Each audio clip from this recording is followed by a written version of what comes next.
What's going on, guys? And today I'm going to do a video on the quarter season NBA awards. Now, it's a little bit past the quarter season, but I still felt like this is a good time to do this video. So first off, let's get started with the most important award, MVP. My number one guy is Russell Westbrook. The reason why I have him is because of his historic numbers and the fact that his team is not bad. They're 6th in the West, I'm pretty sure. And the thing is, their team is pretty horrid besides Westbrook. And without him, I don't think they'd be a top 13 seed in the West. Throw in the fact that he's averaging 31, 11, and 11, there's no reason why he shouldn't win MVP. There are other candidates that I'll talk about, but I think he's the number one candidate. Number 2, I have LeBron, because first off, he is leading the Cavaliers to be the best record in the East, averaging 25, 8, and 9, and actually doing pretty efficient numbers along the in the meantime. Now, I think LeBron deserves it. Definitely, it helps that he had that monster night last night where he had 44, 10, and 9. But he's actually not scoring as much as he usually does, but he's having a career high in assists and one of his highest ever in rebounds as well. And he's leading his team to tons of victories, so that definitely helps him out. Next up, I have James Harden, who comes in 3rd place. I would have had him higher, but his numbers are starting to decline as of late. I mean, they're still phenomenal at 28, 7.5 rebounds, and 11.5 assists, where he's leading the league in assists. But the reason why I have him on here is because his team is 3rd in the West, and similar to Russell Westbrook, without him, this team, they'd definitely be better than the Thunder. But the thing is, they still wouldn't be better than maybe the 10th or 11th seed. They have some talent, but nothing really too much besides James Harden. Next up, I have Coach of the Year. First things first, I got a rookie coach, David Fizdale. Now, this might surprise you, but the thing is, Fizdale is doing an excellent job with the Grizzlies. He's changed up the lineups, making Zach Randolph the 6th man, and I think Zach Randolph definitely deserves some recognition to be 6th man of the year, and I'll talk about pretty soon anyways, the 6th man of the year race. But the reason why I chose him is the Grizzlies seem to pull out every game where they're very close. There's some stat that was going around lately about that, about who wins the most games, and it's very, very close. I don't remember exactly what the numbers were, but it was pretty much favored straight to the Grizzlies, as they do have tons of injuries to Conley and Chandler Parsons, their 2 highest paid players.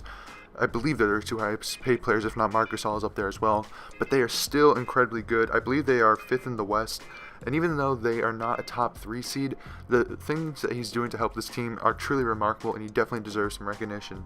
In 2nd place, I have Quinn Snyder. Now, Quinn Snyder deserves some recognition for similar reasons. They have tons of injuries, especially their starting point guard and power forward in George Hill and Derek Favors, respectively. And the thing is, even with all these issues, they're still 7th in the West in a pretty loaded conference. So the fact that he's good enough to lead them to this record that they have, and they're standing, even with all the injuries and all the other concerns. And also, I completely forgot, Gordon Hayward was out for a while with a broken finger. I think he deserves some recognition. Finally, I have Luke Walton. Luke would have been much higher had the Lakers stayed on track at what they were earlier in the season, where they were a little bit above 500. They started to slip, which is not too surprising considering they're a very young team. But the reason why I have them up here still, even though they're slowly falling and now they're 9th in the West, is because no one expects them to do well. I believe I predicted them to be the 15th or 14th team in the West, so one of the worst in the entire NBA. And all the players seem to buy into his system and his ideas, where he has guys like Jordan Clarkson and Lou Will coming off the bench, and they're buying into it, and they're doing really well, both those guys, including even their starters. And all around, the Lakers look much brighter than they did last year. Alright, for Rookie of the Year, this is a one-man race, and it's definitely Joel Embiid. Embiid's averaging 18 points, 7.5 rebounds, 2.5 blocks, and shooting 44% from deep. He is literally a 2K player come to real life. He's doing this in such small minutes. I don't have his per 36, but they are off the charts. And what he's doing is pretty much once in a lifetime, and no one has ever really seen someone who can do this before. He's pretty much a modern-day Hakeem Olajuwon. I know some people hate on that, but if you look at the numbers, he's basically a modern-day Hakeem, where I believe if Hakeem would play now, he would be very similar in terms of shooting threes, but all around, he is by far the Rookie of the Year. Up next, I have Dario Saric, who's on the same team, averaging 10, 6, and 2, and being a solid 3-point shooter. But the thing is, I'm not going to talk much about him or the 3rd place guy, because it's pretty much just Joel Embiid's race. Finally, Jamal Murray, averaging 9.5 points, 3 rebounds, and 2 assists. He's starting to show flashes of his true potential, which is really nice to see, but he's not even close to Embiid. Now, Sixth Man of the Year is actually really interesting this year because there's plenty of candidates that definitely deserve it, but my guy who wins it is Wilson Chandler. Wilson Chandler on Denver, I believe they are 10th in the West, is averaging 18 points, 7.5 rebounds, and 2 assists. These numbers are borderline all-star worthy and definitely starters worthy, but he has accepted the fact that he's coming off the bench and he's been doing a great job with it. Now, number 2 is really close, but I had Lou Will. Lou Williams is averaging 19 points, my bad, 2 rebounds and 3 assists. He has crazy scoring numbers. The reason why I don't have him at number 1 is I feel like Wilson Chandler does more than just score. He gets all around and helps out his team. As for the reason why I put Lou Will second, but I have no issue with him going first. So I have those as my top 2. And as I mentioned earlier, Zach Randolph is my 3rd guy, averaging 14 and 8.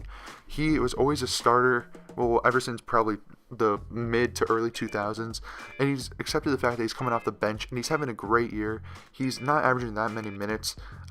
His minutes this year is actually at 22 minutes a game, but he's still averaging 14 and 8, which brings his per 36 to really, really solid 23 points and 14 rebounds. Of course, that's not really sustainable, as that's a huge extrapolation, but anyways, that's still great numbers. So those are my 6th man of the year. Next up is Defense Player of the Year. It's still a 2-man race between Draymond and Kawhi, but this year I put Draymond first. My bad. Wow. The Golden State Warriors are a historical defense and one of the greatest defenses we've seen in quite a while. Of course, Kevin Durant actually is helping towards that. But the thing is, another reason why I have to give the nod to Draymond this year is I always said that Andrew Bogut was a huge reason why they did so well defensively. And even though, yes, that is true, Draymond has proven that he can be the center point of the defense and be the true center as well. He's averaging 2.5 steals and 1.5 blocks this year and averaging 8 rebounds, so he's doing a great job, and I think he is one of the best defensive players we've seen in quite a while. Now, runner-up is Kawhi Leonard, which is no slight to him, but I just feel like this is Draymond's year to win. Kawhi's averaging 6 rebounds and 2 steals a game and being one of the best perimeter defenders we've ever seen. So that's the reason why I have to give him second place. Now, finally, most improved player. First, I actually have a guy that's pretty surprising in George Hill. Now, many people might not even think about this, but George Hill just fits the idea of being the most improved player perfectly. A lot of times it goes to a young guy who improved from one season to the next, which most people do usually improve from the first to the second or second to the third season. But George Hill, I believe, is in his 9th season, or right around that, and he is having pretty amazing numbers, and numbers he's never had before. He's averaging 20 points, 3.5 rebounds, and 4 assists. He never averaged over 16 points a game, and he's leading the Jazz to the 7th seed in the West. It's not that amazing, but they're not super talented. But regardless, he's the biggest reason why the Jazz are doing well, in my opinion. Besides maybe Gordon Hayward, who missed a lot of time. But he definitely deserves most improved player because of the fact that he actually has improved his game and shown that he can be a true number 1 option or a number 2 option on a team, which when he was in San Antonio and Indiana, he never truly showed. Now, second and runner-up most improved at Giannis. Giannis is having a once-in-a-lifetime season, which many people I say about a lot of people this season, but it is true. He's averaging 22 points, 9 rebounds, 6 assists, 2 steals, and 2 blocks. There's only been a handful of times someone averaged 2 steals and 2 blocks. I believe it was David Robinson and Hakeem Olajuwon. But the thing is, Giannis can play 1 through 5, and he's showing it with his stats and the fact that the Bucks are actually doing fairly well, even though they have tons of injuries, mainly through Chris Middleton. So I think Giannis deserves the most improved player. The reason why I couldn't give him number 1 is he's still a young guy, and I kind of don't like that fact that a guy just improves naturally. I like to see it later on in the career, and I know that's going against the fact that I was happy that CJ McCollum won it last year, but I mean, it was really predictable. I predicted it way before the season because I knew that he'd be the starting shooting guard, and that's how it usually goes. But Giannis, he is getting a little bit more minutes. But the thing is, it's not like he's getting what some people get where they double the minutes and they double their points. He's had a really good and steady upward progression in all his stats since he came into the league. So that's why he deserves most improved player. Well, not being first place, but definitely second place. I wouldn't be upset with him winning it, but that's just my personal opinion. Anyways, guys, thank you guys for watching this video. Hopefully you enjoyed it. Give me a thumbs up, comment down below if you have any other award winners different from mine. Subscribe and share, and of course, have a good day.